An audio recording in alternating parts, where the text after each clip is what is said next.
Welcome to some Immortal Bears. I hope you're excited for some Aristocrats. I have some fun gameplay videos for you, but before we jump into that, let's go and jump into the deck tech. Let's start off with Immortal Servitude. So, Immortal Servitude, triple black and X. Return each creature card with converting mana cost X from your graveyard to the battlefield. Now, the way this deck is set up, we have a ton of 2-drops in here, so we're pretty much always going to be casting Immortal Servitude for 2. I can't really think of a scenario. I mean, there will be a random scenario to where you need to bring some Hedron Crabs out of the graveyard, but for the rest of the deck tech, Immortal Servitude for 2 is going to be the sweet spot. We've set up our entire deck to kind of support that between our utility creatures and our Aristocrat creatures and our Blood Artist style effects. So, basically, Immortal Servitude for 2 is the name of the deck. Now, what are we doing with this deck? There's two things that we're trying to do, and that's get as many cards into the graveyard as possible and casting Immortal Servitude for 2 to bring all of them back and start using a sack outlet to sacrifice some of those creatures. Now, how do we win with that? Let's kind of jump over to our Aristocrats package right now. We're running two different types of Blood Artist style effects. We have Blood Artist on the left, we have Zulaport Cutthroat on the right.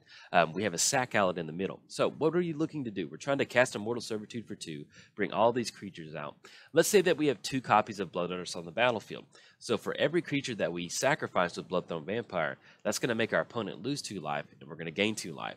Hopefully, by the time we're casting Immortal Servitude towards the end of the game, or we've got enough cards in the graveyard, we're going to have 10 or 12 creatures on the battlefield. Once you get into the neighborhood of 2 to 3 copies of Blood Artist or Zulaport Cutthroat on the battlefield, that's usually more than enough with that, 3 triggers per creature dying to make sure you can close the game out against your opponent.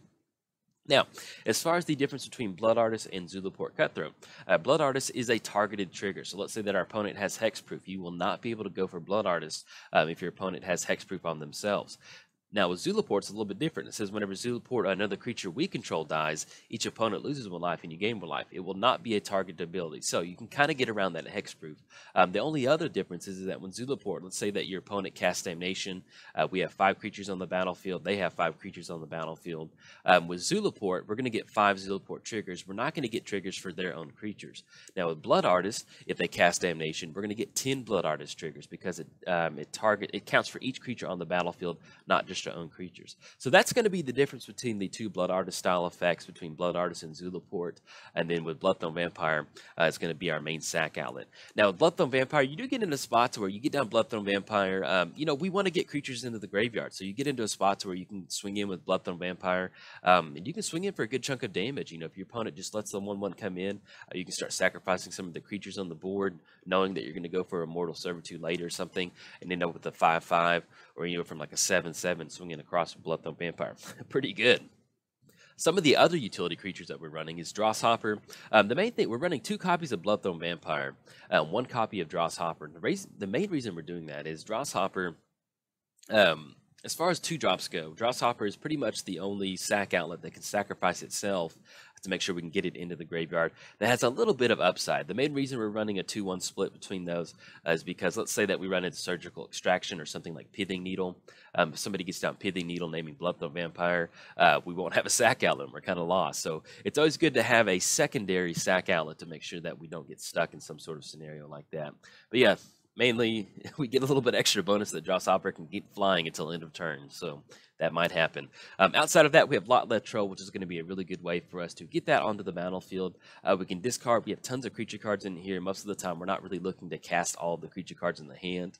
So if we can get Lot Troll down, start discarding some of those cards, we can go Lot Troll, Beat Stick, and it has that Regenerate Troll ability, which is really nice if you're going to go Beat Sticks, or just kind of hold Lot Troll back to kind of be a little bit of a blocker to buy you time until you can find Immortal Servitude. Outside of the Aristocrats package that we're running, we do have a little bit of a utility creature package that we're running in here. We have Hedron Crab, Jace, and Snapcaster. Hedron Crab, lovely, wonderful, absolutely love it for the deck. We're running a ton of fetch lands in here, and simply getting down Hedron Crab on turn 1 and then making your land drops from here on out would be more than enough to make sure you have a full graveyard for Immortal Servitude. Now with Jace, since we're doing so much milling, we get into a spot to where we're going to eventually mill away Immortal Servitude into the graveyard. So one of the bigger problems for this deck is somehow casting Immortal Servitude out of the graveyard. With Jace, we can get it down, and the next turn, if we have more than enough cards in the graveyard, we can get it to flip, and then we have an active Jace to cast on flashback.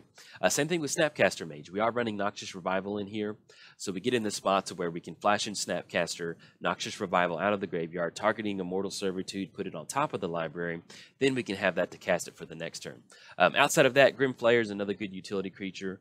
We can start swinging in as go beat sticks with Grim Flayer once we get Delirium online. Or we can use it to kind of start digging or putting cards into the graveyard with that triggered that combat damage ability. Outside of the utility creatures, we are running some pretty heavy self-milling in here. We're running Glimpse the Unthinkable, which is just glimpse yourself for 2 on turn 2. Oh, glimpse yourself for 10 on turn 2. Oh, it's one of the best things in Magic. Life from the Loam. So this is one of those cards that once we glimpse ourselves for 10, we're hoping to hit a Life from the Loam. That way we can get that dredging going. We can make sure that we're going to hit our land drops to make sure we're online for Immortal Servitude for 5. And they're also running Grizzly Salvage. Grizzly Salvage is a great way to dump 5 cards into the graveyard. We can dig for a land, or we can dig for Snapcaster. Let's say that we do hit a Noxious Revival into the graveyard.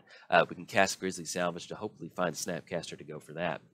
Outside of that, we have Tygam Scheming, which is a good way to kind of, basically it's scry 5, but scry the cards you don't want into the graveyard, put 1 on top, and then Empty the Pits simply just serves as an alternative win condition.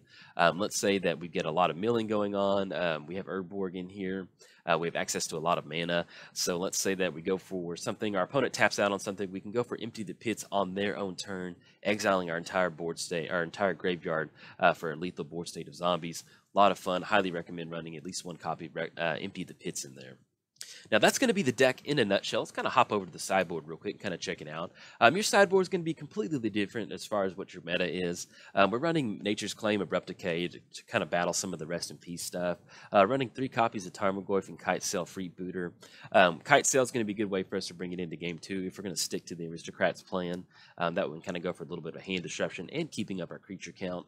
Tarmogoyf, you don't have to run Tarmogoyf if you don't want to. I just feel that there's just certain scenarios to where we kind of back off the Aristocrats package just a little bit and kind of settle into this Sultai good stuff style deck with Tarmogoyf and Grim Flayer and Liliana. So, but if you don't have Tarmogoyf, that's completely fine. You just run another 2-drop in there that would just kind of suit your needs as far as being a beat stick, or simply just kind of bumping up some of the milling. Maybe you want to run a few more copies of Grizzly Salvage and running a couple copies of Fatal Push and Dismember, and then Liliana for the grindier matches. So I do have 3 gameplay videos for you right now. So if you want to check it out, head on over there. And if you enjoyed the video, like and subscribe. Thanks. Bye.